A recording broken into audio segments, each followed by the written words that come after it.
Bismillahirrahmanirrahim. Assalamualaikum warahmatullahi wabarakatuh. Alhamdulillahirabbil alamin. Assalatu wassalamu ala asrofil anbiya'i wal mursalin sayyidina Muhammadin wa ala alihi washabihi ajma'in, amma ba'du. Pertama, marilah kita panjatkan puji syukur kehadirat Allah Subhanahu wa taala.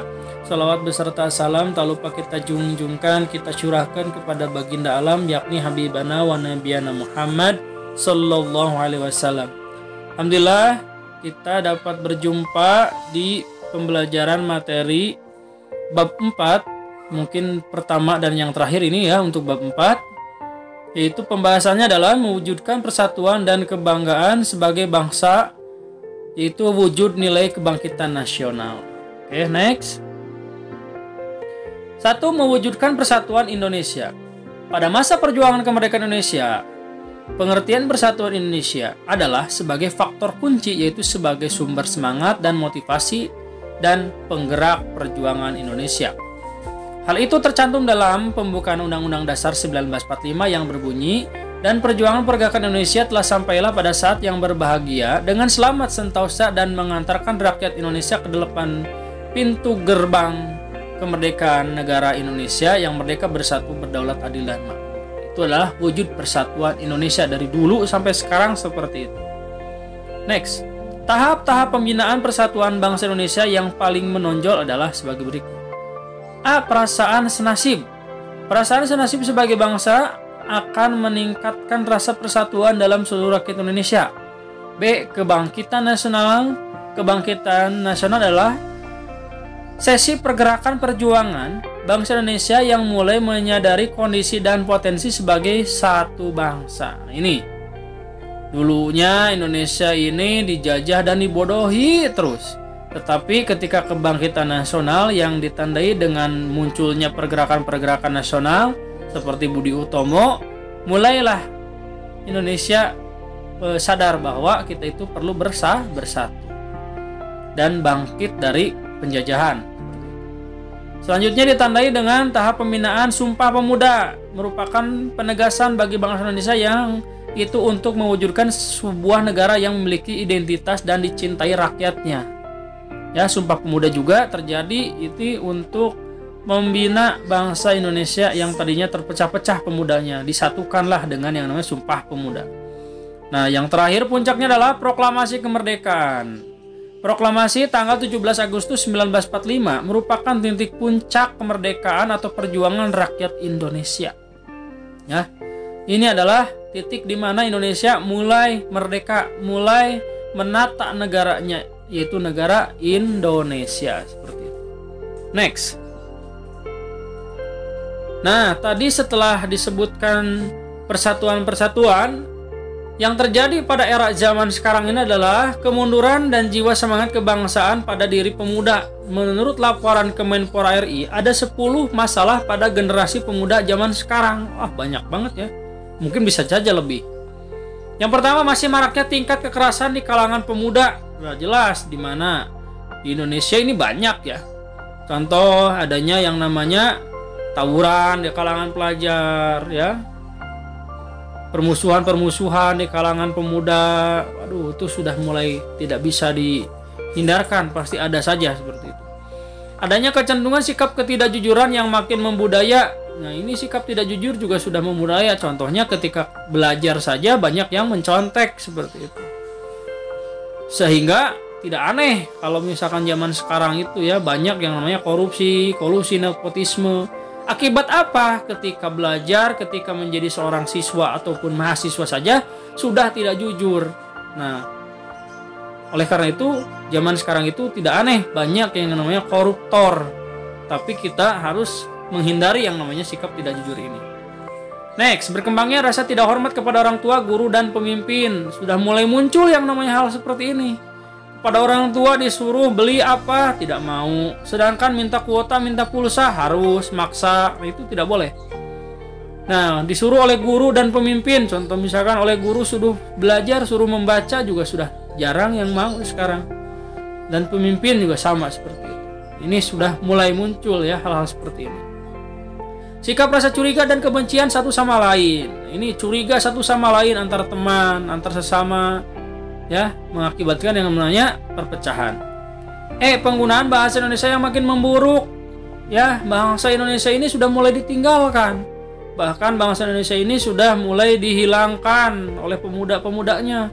Kalau misalkan menggunakan bahasa Indonesia itu katanya katro, ketinggalan zaman, harusnya apa yang dipakai? Lu, gue. Nah, yang kayak gitu. Padahal itu hal yang salah seperti itu. Ya. Seperti itu. Jadi harus ditingkatkan lagi nih bahasa Indonesia yang baiknya. Berkembangnya perilaku yang menyimpang di kalangan pemuda, contoh narkoba, pornografi, dan pornoaksi, ya. Alhamdulillah mendalik, jangan sampai ini terjadi di lingkungan sekolah kita. Tapi ada, Pak, ada saja di lingkungan sekolah-sekolah yang lain yang tidak menerapkan nilai-nilai Islami seperti itu. Kecenderungan mengadopsi nilai budaya asing. Nah, ini budaya asing ini sangat difavoritkan zaman sekarang. Contohnya apa? Kalau misalkan tidak nonton Korea, kalau yang perempuan biasanya itu tidak kekinian. Oh, itu juga salah, ya. Tontonlah tontonan-tontonan Indonesia yang baik dan mendidik seperti itu. Kalau yang laki-laki juga sama, ya. Misalkan kalau tidak menggunakan produk-produk luar, ya, misalkan menggunakan sepatu, baju atau gaya rambut, gaya pakaian, ya, tidak mengadopsi nilai budaya asing, katanya ketinggalan zaman, ya, itu juga salah sebenarnya. Yang baik seperti apa? Ya Indonesia seperti ini, yang rapi, yang sopan, yang santun dengan segala sesuatu yang ada di Indonesia ini. Seperti itu. Melemahnya idealisme, patriotisme, serta mengendapnya semangat kebangsaan. Ini juga sudah mulai ada nih. Hati-hati ya, idealisme tuh sudah mulai hilang, cintaan kepada negaranya. Patriotisme itu kepada bangsa dan negaranya itu sudah mulai juga hilang. Ya. Dan mengendapnya semangat kebangsaan, sudah mulai hilang semangatnya. Apa maunya? Males-malesan, main game. Nah, itu juga sudah mulai ada di generasi pemuda. Jangan sampai, hei bangun kau pemuda, ya. Meningkatnya sikap pragmatis dan hedonisme. Pragmatis ini adalah sikap di mana ingin instan segala-galanya. Itu sudah mulai ada di kalangan pemuda. Hedonisme inginnya berfoya-foya, ya, dikasih uang oleh orang tuanya, misalkan uang jajannya itu banyak, lantas pasti langsung habis. Padahal seperti apa harusnya? Harusnya mah minimal ditabung sebagian. Untuk apa? Ya untuk kepentingan kalian juga. Kalau misalkan pengen apapun tidak harus kepada orang tua, karena masih ada sisa dari uang jajan. Ya. Jadi kita harus menghilangkan yang namanya sikap pragmatis dan hedonis. Nah, yang terakhir, makin kabur pedoman yang berperilaku, sikap acuh tak acuh terhadap ajaran negara dan ajaran agama. Ya inilah terjadi, sangat terjadi di lingkungan kita. Acuh terhadap ajaran negara seperti apa? Ketika upacara ada banyak siswa yang tidak menghargai, tidak menghormati. Contohnya ngobrol, main-main. Itu juga sudah menghilangkan yang namanya estetika atau pedoman perilaku negara. Dan yang kalau agama ini, misalkan datang waktu maghrib, adzan maghrib, banyak anak-anak yang nongkrong, banyak anak-anak yang nyanyi-nyanyian di pinggir jalan, itu bukan ajaran agama Islam itu. Kalau datang ajaran agama Islam itu, kalau misalkan datang adzan maghrib, siap-siap bergegas ke musola, sholat maghrib berjamaah, ya di masjid, di musola. Setelah itu langsung belajar ngaji kepada Pak Ustadz. Kalau tidak ada ustadznya pun belajar ngaji di rumah dengan orang tuanya bareng-bareng, ya. Itu yang baik seperti itu. Tidak lantas kita keluyuran waktu maghrib di luar, ya, tidak baik. Next. Setelah yang barusan tidak baik-baik menurut Kemenpora yang 10 barusan, nah ini ada nilai-nilai positif yang harus dijalankan, ya, oleh seluruh rakyat Indonesia, muda maupun tua. Yang pertama tuh contoh sikap positif yang berkaitan dengan nilai kebangsaan yang terkandung dalam Undang-Undang Dasar Negara Republik Indonesia tahun 1945 adalah sebagai berikut. Yang pertama, nilai religius, yaitu percaya dan takwa kepada Tuhan Yang Maha Esa sesuai dengan agama dan kepercayaannya masing-masing menurut dasar kemanusiaan yang adil dan beradab. Yang B, hormat dan menghormati serta bekerja sama antara pemeluk agama dan penganut kepercayaan berbeda sehingga ketertiban atau kerukunan hidup terjalin. Yang C, saling menghormati kebebasan menjalankan ibadah sesuai dengan agama dan kepercayaan masing-masingnya. Tidak boleh kita memaksakan agama kita kepada orang lain harus menjalankan agama Islam. Tidak boleh maksa ya, kecuali dengan rasa ikhlas dan rasa keinginan sendiri. Disebutkan juga ya, lakum dinukum waliyadin, agamamu untukmu dan agamaku untukku. Jadi tidak boleh kita memaksakan agama lain kepada agama kita, seperti itu. Agama kita juga tidak boleh diajarkan kepada agama lain, kepada orang lain dengan cara paksaan. Nah, la ikraha fiddin, tidak ada paksaan di dalam agama Islam ini. Yang tidak memaksakan suatu agama atau kepercayaan kepada orang lain, ini barusan ya sama aja gitu. Next, nilai kemanusiaan. Nilai kemanusiaan ini banyak ya, diantaranya adalah mengakui persamaan derajat, persamaan hak dan persamaan kewajiban antar sesama manusia. Yang B, saling mencintai sesama manusia. C, mengembangkan sikap tenggang rasa memiliki. Yang D, tidak semena-mena terhadap orang lain ya, tidak boleh kita seenaknya terhadap orang lain. Yang E, menjunjung tinggi nilai kemanusiaan. Yang F, gemar melakukan kegiatan kemanusiaan. Yang G, berani membela kebenaran dan keadilan. Kalau misalkan ada memang keadilan atau kebenaran yang serasa ditinggalkan, kita harus wajib membelanya ya. Yang H, bangsa Indonesia merasa dirinya sebagai bangsa dari masyarakat internasional dan dengan itu harus mengembangkan sikap saling hormat menghormati dan bekerja sama dengan bangsa lain. Nah, ini nilai sikap kemanusiaan. Next, nilai produktivitas. A, perlindungan terhadap masyarakat dalam beraktivitas menjunjung kemakmuran. Yang B, sarana dan prasarana yang mampu mendorong masyarakat untuk kreatif dan produktif. Yang C, terciptanya undang-undang untuk meningkatkan kesejahteraan masyarakat. Nah, ini produktivitas kita juga harus sama ya, harus produktif, jangan pasif. Produktif itu apa? Ya, kalau misalkan memang ada pekerjaan orang tua yang harus dibantu, sekiranya dibantu, tolong dibantu orang tuanya. Ya, kalau ada pekerjaan yang memang belum kita selesaikan, contoh ada tugas, ada PR, kerjakan, produktif. Jangan pasif. Pasif itu seperti apa? Main game terus-terusan tanpa ingat waktu, itu nggak boleh. Tidur terus-terusan tanpa ingat waktu juga itu nggak boleh ya, seperti itu. Yang selanjutnya, yang keempat, nilai keseimbangan.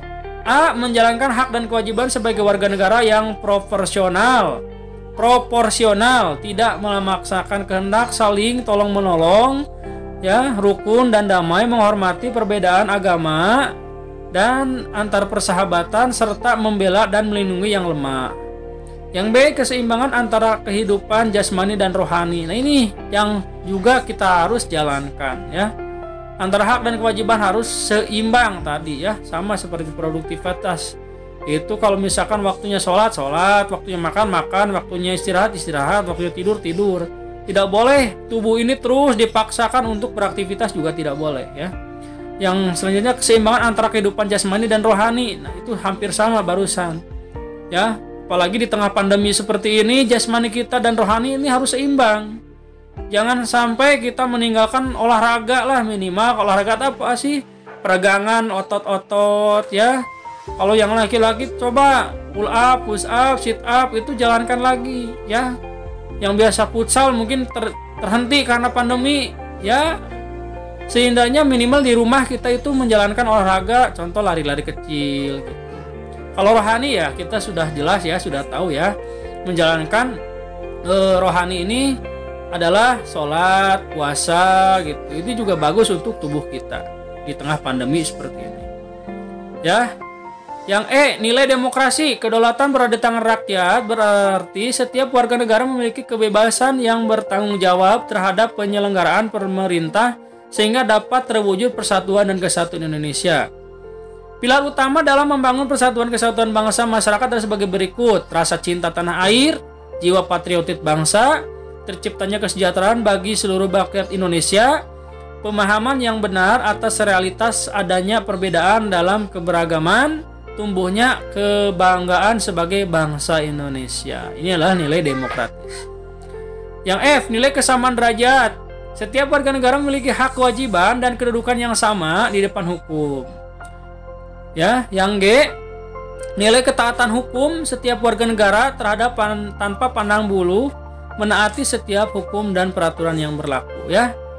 Oke, mungkin itu saja yang dapat Bapak sampaikan. Sebelumnya Bapak akan sampaikan kesimpulannya, yaitu bahwa negara kita itu adalah beraneka ragam ya, seperti itu. Dan di dalamnya juga kita harus menjalankan dengan sebaik-baiknya. Oleh karenanya sebagai manusia kita harus tahu hak dan kewajiban kita. Karena dalam agama juga disebutkan juga yang namanya manusia itu harus menjalankan yang namanya perintah kepada Allah dan menjalankan atau bersatu dengan masyarakat, yaitu saling menghormati, saling menyayangi terhadap manusia. Nah, itu mungkin yang Bapak sampaikan di video ini. Semoga bermanfaat. Apabila ada kekurangan, mohon maaf, itu datangnya dari dalam diri Bapak pribadi. Kalau ada kekurangan, itu datangnya semata-mata dari Allah Subhanahu wa Ta'ala. Oke, terima kasih. Tutup dengan hamdalah. Alhamdulillahirabbil alamin. Semoga kita dapat berjumpa kembali dalam video-video Bapak selanjutnya. Akhirul qauli bihada, astaghfirullahu li wa lakum li sairil muslimin. Wallahu muwaffiq ila aqwamit thoriq. Wabillahi taufiqul hidayah. Wassalamualaikum warahmatullahi wabarakatuh.